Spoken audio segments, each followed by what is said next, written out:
And welcome back. Tunisians have voted in a referendum on a new constitution. The critics of President Kais Saied fear will maul the democracy that emerged from a 2011 revolution by handing him nearly total power. The vote is being held on the first anniversary of Saied's ousting of an elected parliament when he established emergency rule and began governing by fiat.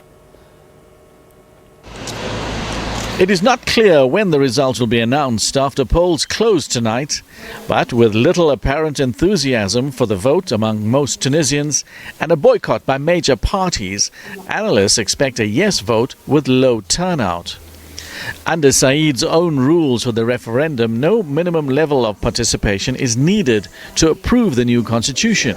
They only stipulate it will come into effect once the final results are published and do not say what happens if voters reject it. Saied has hailed his moves as the foundation of a new Tunisian republic to put the revolution back on course and end years of political sclerosis and economic stagnation. His foes accuse him of a coup.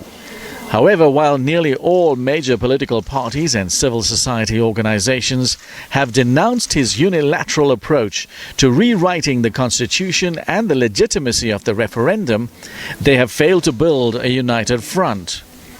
Disunity was visible in protests against Saied in recent days. Most Tunisians remain focused on the dire economy and rising prices. However, the economic decline since 2011 has left many people angry at the parties that have governed since the revolution and disillusioned with the political system they ran.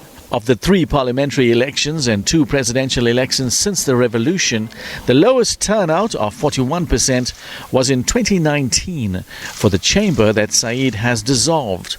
A turnout on Monday far below that rate would further call into question the legitimacy of Saied's new constitution and his project to remake Tunisian politics.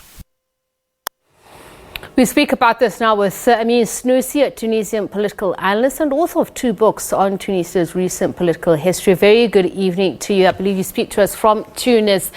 Let's just talk about the turnout thus far. Is there an indication of what the numbers could be?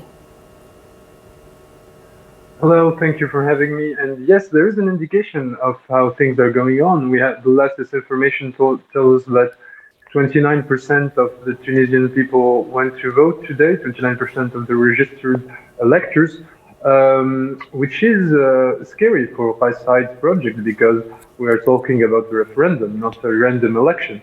And the referendum is supposed to have a strong turnout. We can compare that with recent referendums throughout the world. In Uruguay, almost 80% of the population went to vote the referendum, and that was a few months ago in 2022. So Kais Saied has a challenge. It is not the challenge of winning this referendum because almost all experts will tell you that the yes campaign is going to easily win, but the turnout is really what is going to build the legitimacy of his new constitution. And the numbers that we have right now are worrying for his project.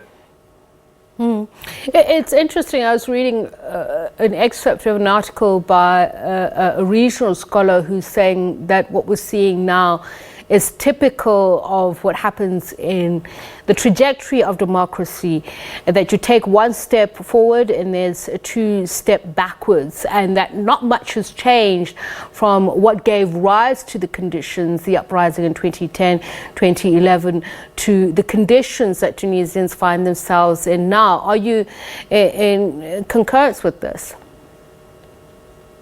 Well, it is always cyclic. Like we had 10 years of parliamentarian democracy that had its pros and cons, but the people were allowed to speak their minds, and we discovered the huge amount of economical work needed and the reforms needed to have a chance to rebuild the Tunisian economy.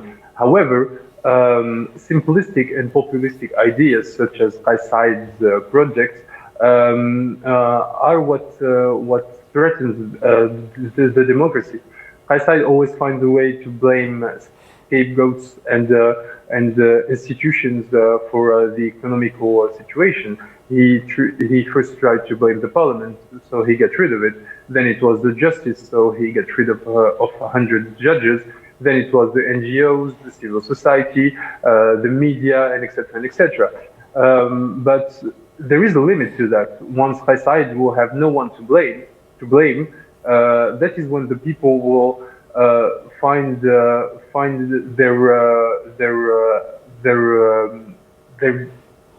their hopes crashed, because you cannot build a policy on blaming others.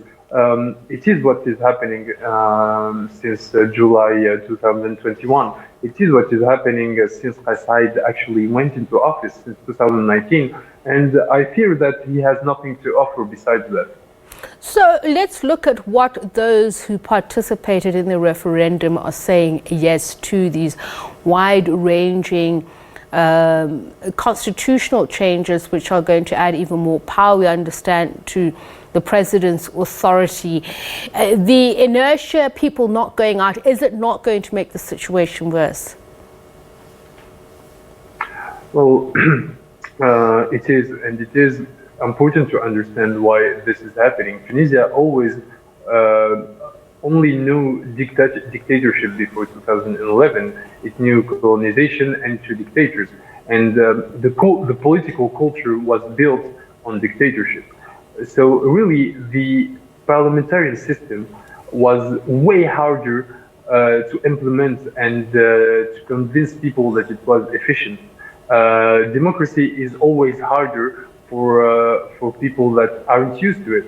So Kais Saied offers a simple solution actually with this constitution, a solution that was promoted by a lot of political actors from 2011 until 2021. But Kais Saied, not only his project is hyper presidential and dangerous for democracy, the whole process that got us here is illegitimate, because it's from a coup that ended up in sending the army on an elect parliament. So really, the situation is worrying, because Kais Saied is building his political heritage on switching the legitimacy from political parties and political actors into his person, into sentimental arguments, and that's what worries me for the future. Now, the commonality in terms of the criticism against the current administration is steeped in what the globe really is experiencing, especially in a lot of developing nations, the socio-economic challenges, the corruption. But the criticism of Tunisians against what is happening is that there is disunity even against the protesters. What are your thoughts on this?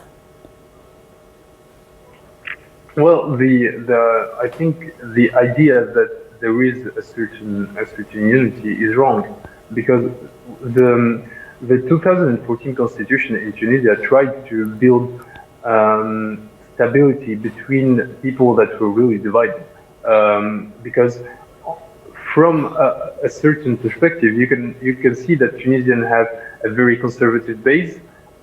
People that are looking in an Occidental lifestyle and that are close to Europe. You have Arab nationalists, you have extreme left, and you have a political spectrum that is really divided. So the 2014 constitution tried to stabilize that and to make sure that not a single political party can impose his whole ideology on the others. They always need to make amends. They always need to make alliances. They always need to build a consensus.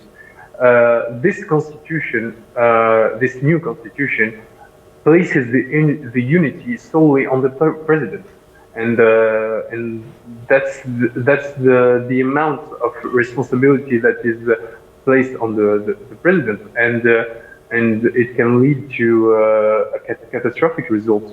We have seen that in a lot of autocratic systems. Thank you so much for your time and sharing your insights. Amine Snoussi, Tunisian political analyst and author of 2 books on Tunisia's recent political history. He speaks to us from Tunis. We're going to take a quick break. Do stay with us. We still have more news.